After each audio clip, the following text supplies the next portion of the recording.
Fact news में आपका स्वागत है। मैं अनिल भारद्वाज। हरियाणा आसपास में विभिन्न मुद्दों पर चर्चा करेंगे। चर्चा के लिए मेरे साथ मौजूद हैं मेरे सहयोगी शमशेर चंदेल। शमशेर जी, सबसे पहली खबर, जो 1600 लोगों का बीपीएल का आंकड़ा था, ये मामला पेचीदा होता जा रहा है और गर्मा गया। अनिल जी, सरकार ने एफआईआर, जैसे हमने कल भी कहा था कि एफआईआर के लिए सिफारिश की है। समस्या ये है कि आप सिफारिश किस बेसिस पे करेंगे, क्योंकि ये जो मामला है इसमें सरकार, मुझे तो लग रहा है खुद सरकार के लोग सम्मिलित है। अब जो पानीपत से जो बीपीएल का मामला सामने आ रहा है, उसमें किसी के पास लग्जरी गाड़ी है, बड़ी बड़ी कोठियां हैं, वो सारे बीपीएल में नाम आ रहे हैं। अब अगर ना, ये बात तो पहले उठ गई थी इलेक्शन से पहले, विधानसभा इलेक्शन से पहले, कि जी 2 करोड़ के आसपास जो बीपीएल के मतलब बिलो पॉवर्टी लाइन में लोग आ रहे हैं, ये कहाँ से आ रहे हैं। परिवार की संख्या थोड़ी कम होगी, 50 से 1 लाख होगी। अब ये पानीपत का ही जो मामला है, उसमें भी लाखों में परिवार है जिनका जो बीपीएल धारक है। तो इसमें नेचुरली ये इतना सिंपल मामला नहीं कि अब आप कुछ लोगों को बोलो कि जी नहीं आप तो बड़े अमीर हैं।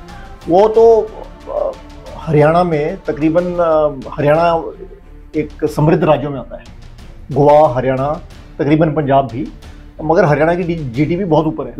और उसमें अगर आपने पहले इतने लोग आइडेंटिफाई कर दिए, अब आप बोलेंगे जी नहीं ये तो दृष्टि गलत है, और आपने निकाले क्या 1600 लोग, 1600, वो भी बड़ी किस तरह से निकाले, मामला उलझ गया, काफी ज्यादा उलझ गया। जब आप 1600 की लिस्ट को निकालेंगे, ये वैसे ही लग रहा है मुझे जैसे जो लिंगानुपात को लेके आया था रेशो को, वैसे ही है कहीं ना कहीं ये मतलब आंकड़ों में ही कहीं गड़बड़ी है, या बोलना पड़ेगा कंप्यूटर में गड़बड़ी हो गई है। हाँ, वही लग रहा है, क्योंकि देखो आप जब आप 1600 लोगों को निकाल देंगे ना, ऐसा नहीं है कि बाकी 2 करोड़ एकदम से गरीब लोग हैं हरियाणा में।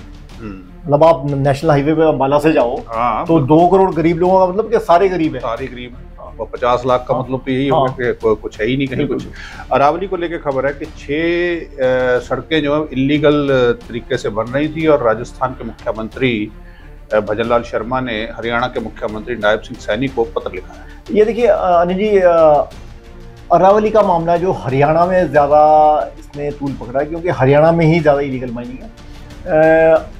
राजस्थान का इंटरवेंशन इसलिए क्योंकि वो जो स्मगलिंग हो रही है, इलीगल माइनिंग हो रही है, वो वहाँ से, क्योंकि हरियाणा से बचने के लिए, हरियाणा की में जो इन्फोर्समेंट है पुलिस से बचने के लिए, तो वो उन्होंने 6 जो सड़कें बनाई हैं और इलीगल सड़कें हैं, तो वो सारा जो माल है वो राजस्थान को जा रहा होगा। तो उसको देखने के लिए कि भाई ये जो इलीगल माइनिंग है हरियाणा से लाकर हमारे यहाँ ना बेचें, इस तरह का ना हो, तो ये भजनलाल शर्मा ने पत्र लिखा है हरियाणा को, हरियाणा सरकार को, और उसमें ये आपत्ति दर्ज की कि भाई आप इसको रोकें। ये हमने, आपको याद होगा कि पहले भी हमने बात की कि ये जब तक दोनों स्टेट्स आपस में नहीं मिलके बैठे, हाँ, क्योंकि वो बिल्कुल वो स्पेसिफाइड नहीं है, और साथ में अरावली आधा हरियाणा में आधा वही है, और पता ही नहीं चलता कौन सा एरिया कहाँ है। तो जब आपको वो समस्या होती है कि ज्यूरिसडिक्शन की समस्या होती है, तो आप एकदम से आप अपना माल उठाते हैं, रेवेन्यू रिकॉर्ड चेक करके या तो एक डिमार्केशन कर दी जाए। हाँ, बिल्कुल, तब तो कोई बात बनेगी। बात अमेरिका कर लेते हैं। डोनाल्ड ट्रंप राष्ट्रपति अमेरिका के, उन्होंने टैरिफ जो है वो अब इम्प्लीमेंट हो गया, नया टैरिफ। ये जी सबसे ज्यादा इसका धक्का जो लगेगा भारत को लगेगा, कनाडा को, चीन को भी लगेगा,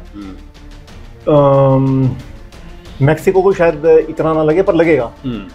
भारत के लिए समस्या ये कि ट्रंप ने ये देखते हुए कि कुछ जो जरूरी मिनरल है, जो जिसकी इनको जरूरत है, और फार्मास्यूटिकल जो है, जैसे कोविड के टीके थे, उसको छोड़कर किसी भी चीज में उन्होंने कसर नहीं छोड़ी है। 10 से लेकर 49% तक बढ़ाया है। मतलब बड़ा कैलकुलेटिव है। हाँ। जो जरूरत है, जो जिसके बिना नहीं चल पाएगा, उसको छोड़ दिया, और जो आइटम ऐसी आ गई कि लग्जरी टाइप है या कुछ और है, मतलब कोई जरूरत की नहीं है, रोजमर्रा जरूरत की नहीं है, उस पे कर दिया। देखिए, बेशक रोजमर्रा जरूरत की हो, पर अगर वो इमरजेंसी वाली बात नहीं है, कोई जैसे दवाइयाँ हैं या मिनरल्स है जो नेशनल वेल्थ बन जाते हैं, बातें आप इम्पोर्ट करके, उस पे उन्होंने पूरा 49% तक ड्यूटी है, इंपोर्ट टैक्स है। तो ये भारत को नेचुरली इससे समस्या हो सकती है। जो छोटे एक्सपोर्टर्स हैं, अभी तक उनको लग रहा था कि आसान है अमेरिका में एक्सपोर्ट करना, वो उनको ये दिक्कत होगी। तो अब देखना होगा इसका क्या असर आने वाले दिनों में रहता है। आईपीएल का बड़ा शोर आजकल, आईपीएल बहुत दिलचस्प दौर में पहुंच चुका है।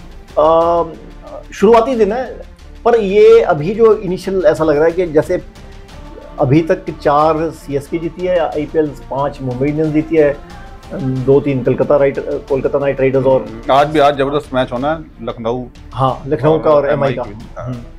पर इस बार जो है ना सीएसके एमआई अभी तक काफी नीचे है। सनराइजर्स हैदराबाद भी, ये तीनों अच्छी टीम है। सनराइजर्स हैदराबाद तो नंबर लास्ट है, लेकिन ये है कि लोग बहुत दिलचस्पी लेते हैं, हाँ, देखते हैं मैच। इस बार जो बढ़िया कह लें आप, जो भी कह लें, पंजाब किंग्स 11 नंबर 1 पे अभी, रॉयल चैलेंजर्स बैंगलोर भी ऊपर है, दिल्ली कैपिटल्स भी ऊपर है, जो सो कॉल्ड वीक टीम्स हैं। तो देखते हैं आज का मैच का क्या नतीजा। हालांकि ये बढ़िया इनिशियल डेज है। जी शुक्रिया शमशेर जी चर्चा में भाग लेने के लिए। हरियाणा आसपास में आज इतना ही। आप देखते हैं इफेक्ट न्यूज़, धन्यवाद।